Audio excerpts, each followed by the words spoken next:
Welcome to Facts. And flannels. Just two man friends talking about weird facts. And wearing flannels. My name is Ryan. And my name's Doug. Let's get going. We're in Paris. There was an Olympic event that I think you would appreciate, as you are, pigeon hunting. Ooh. It is no longer continued in the Olympics, but Leon de Lunden from Belgium won after he bagged 21 pigeons. Sounds like a really terrible thing to watch. It's just, it's not surprising though for me, because I know, although I have never gone to these places to hunt before, but very close, dear friend that grew up in Virginia and moved out to Missouri and lived there for a while. And you can go dove hunting or goose hunting, duck hunting, pheasant hunting, whatever, in giant flocks of birds just flying by. I mean, around here on most of the East, when you go pheasant hunting, you have to really get in the brush and the dog has to work, or you can walk around the fields, and you have to kick the birds up. And, you might see a couple, or you might even go a whole day without seeing any. But you go out somewhere like that in Missouri and out in the Midwest, and they're just in flocks. You could just point and shoot. You don't even have to aim at one in particular. You just point and shoot, and you'll hit something. wow. So for someone to hunt 21 pigeons, to me, it's not a surprising thing, but it's impressive at least, because doves and they're pretty fast. And then another event that is no longer allowed in the Olympics, by the way, was won by the Frenchman Dominique Maximilien Gardiers. He tied an Italian Giorgio Trissino. I'm sorry I'm butchering these names. They're all foreign because it's the Olympics. And they tied for the high jump gold at 1.85 meters. So 2 meters is about 6 feet. So just over 5 feet. Now you may say that's not true. The high jump is still definitely around. And you're right. The high jump's around, but these guys tied in the equestrian high jump. Oh. So they got horses to jump over almost 6 feet in the air over a bar. Damn. Which is impressive in its own right to get a horse to jump. Never mind 6 feet.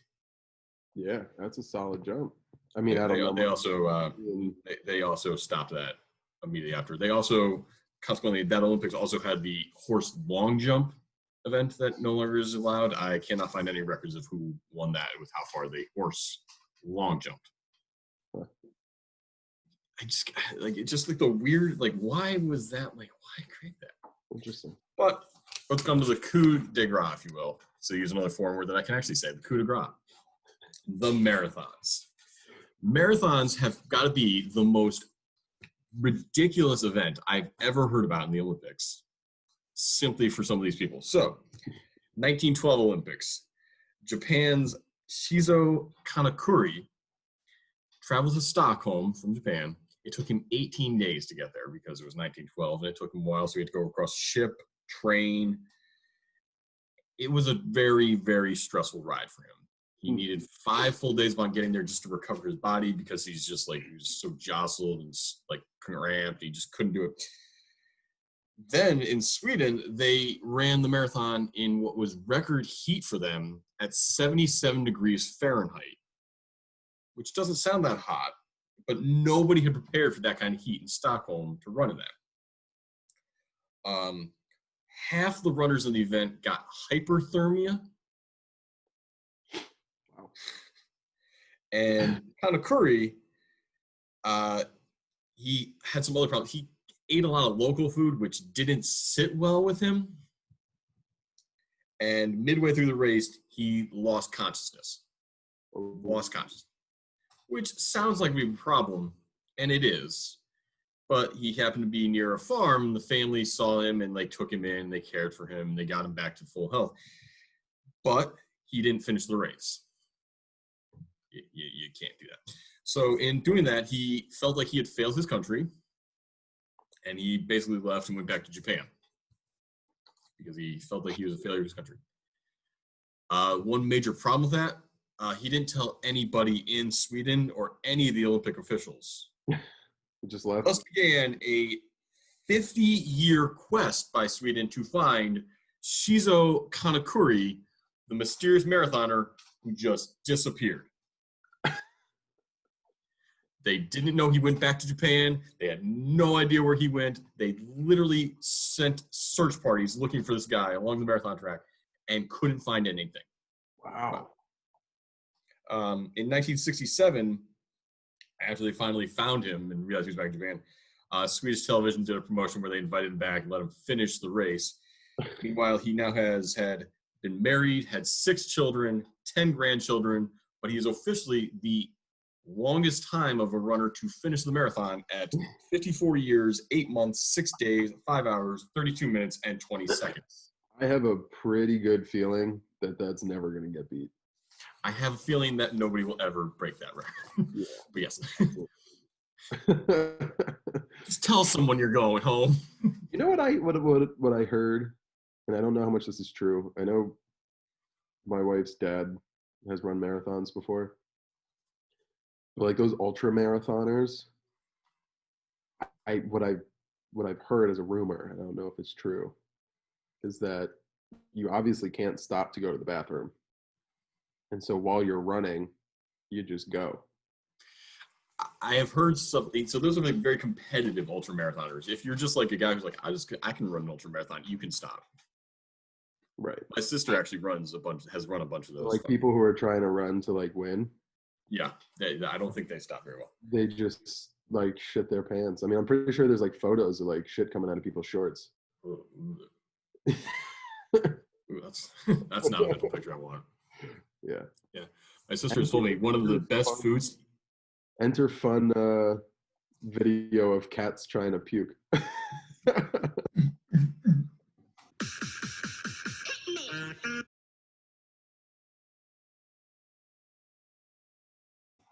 It's a great video.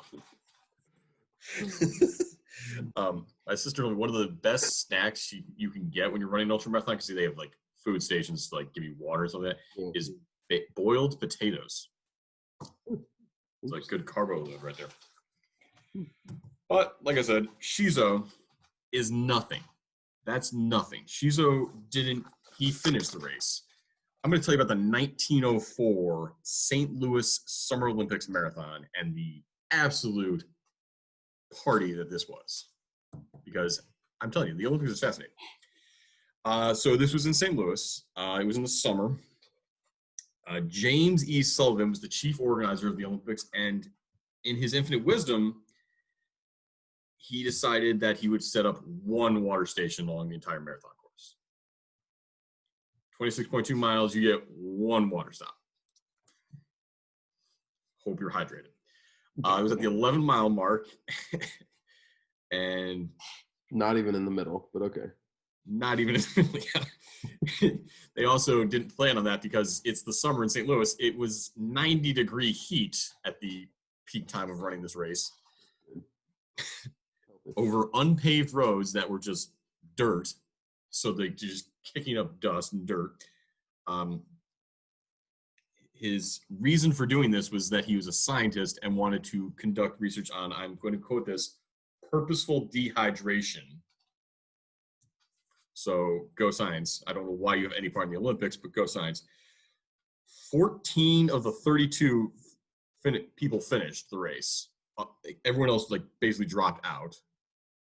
The winning time was 3 hours, 28 minutes, and 45 seconds, which is 30 minutes slower than any other winning time in the Olympics history for the marathon, which is fascinating too. That somebody's still like. It's actually not even a bad time.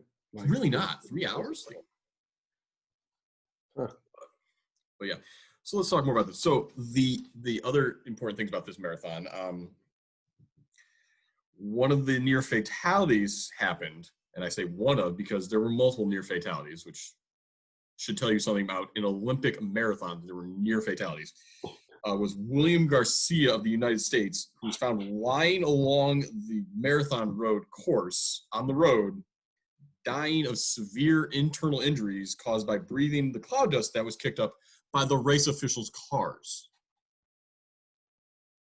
And they just, like, he was lying and dying on the road, and they eventually were like, oh, where did he go? And they had to go back and find him, and found him lying, dying on the road.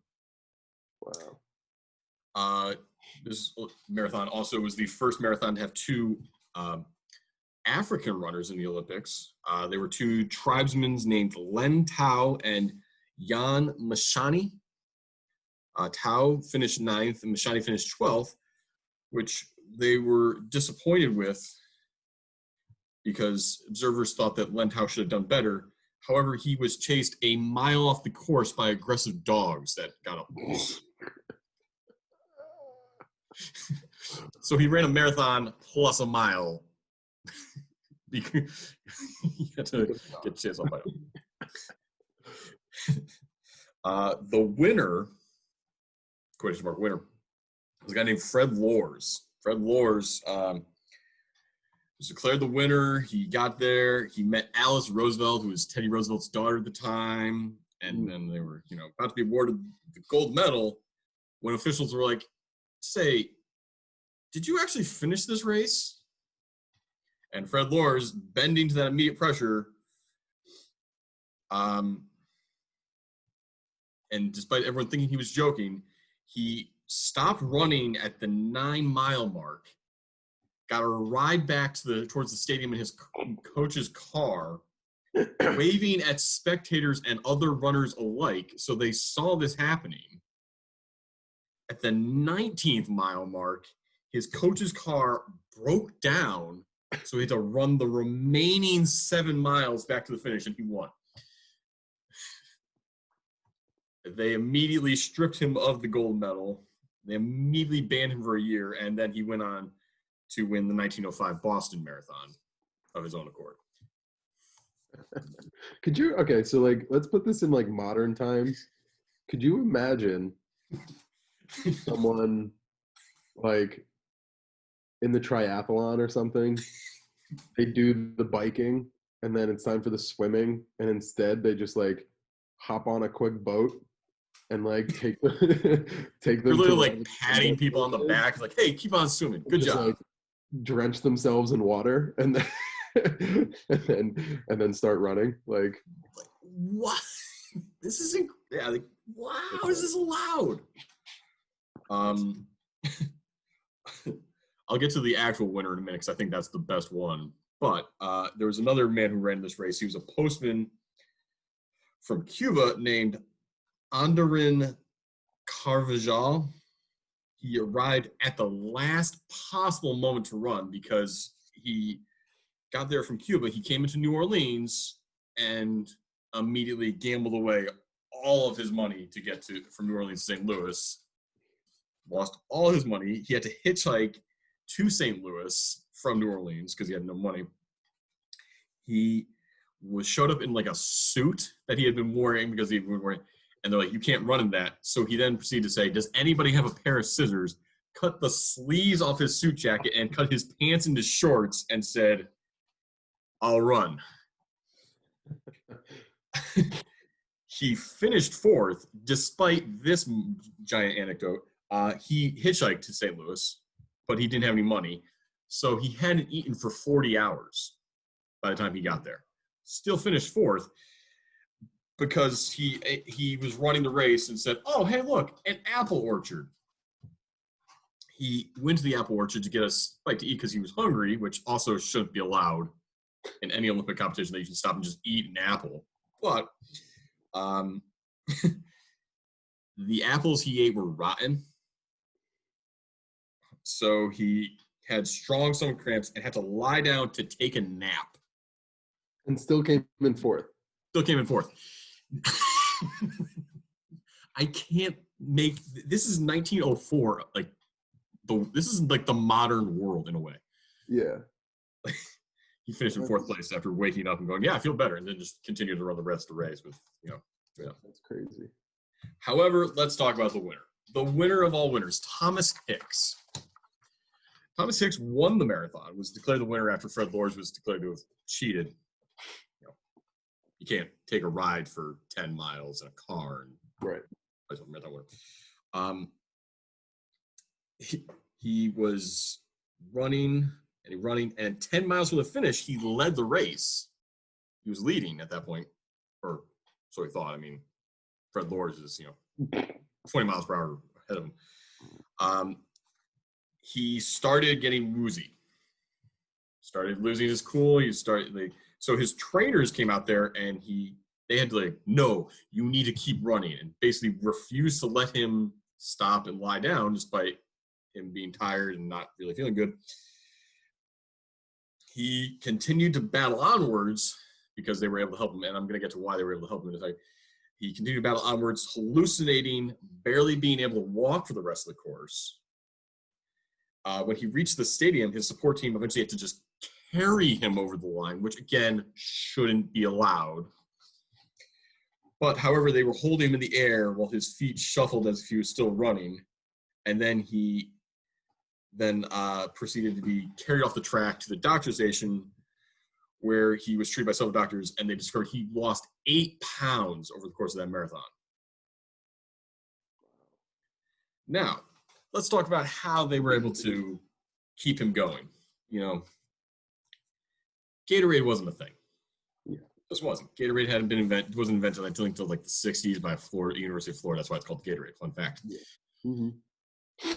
So they gave him a little drink to keep him going. The drink was a mix of brandy and strychnine. Rat poison and brandy. That's how you win a marathon. And almost die. Good. That guy won the 1904 Summer Olympics in St. Louis Marathon. That is so fucked up. That whole race. Tell me. So fucked up. How does all that happen in one race? I don't even. That was one race. That was literally one race. That was a time to be alive. My great-grandfather was born in 1904. Right? Time. What a time. What a time to be alive. That's fascinating. So that concludes my trip to give you any information you didn't really want about the Olympics. I did skip one by accident, which I'll go do another time. Basically, all you need to know is the Russian riflery team in the 1908 Olympics missed the Olympics by 12 days because their calendars were on the Julian calendar, not the Gregorian calendar. I don't think things like that happen anymore. I just don't know how. I don't know how I don't want to say first world countries. I don't know if Russia was at that point. A big enough country that actually understands science, if you will. Things. Still was on the Julian calendar in 1908. Julian calendar. What's that one? I think it's some kind of Russian thing, but we're on the Gregorian calendar. Well, I know that, yeah. Well, they showed up 12 days late, and they were heavy favorites to win, so everyone got really confused when they didn't show up. Wow. Interesting. That's a shame. So thanks for listening to me talk about the Olympics for a little while there, Ryan. I hope you learned something today. Yes. I don't know what you couldn't possibly hope to not learn about the Olympics, but if anybody has any other fun Olympic stories, let us know, because we'd love to hear more. And I literally find these things fascinating. This is the world as we know it at some point in time. So what's the most interesting part though is trying to put that into a modern perspective. Just trying to imagine things like that happening these days and what the equivalent would be. I don't think there is one. People get banned for hey, you drank something illegal during the race, like a Gatorade. This guy drank strychnine and brandy. It's interesting. How are you not dead? Yeah. He started that at, where did he start? He started that at where is he? The 16 miles. So he had to run 10 more miles after drinking strychnine and brandy constantly.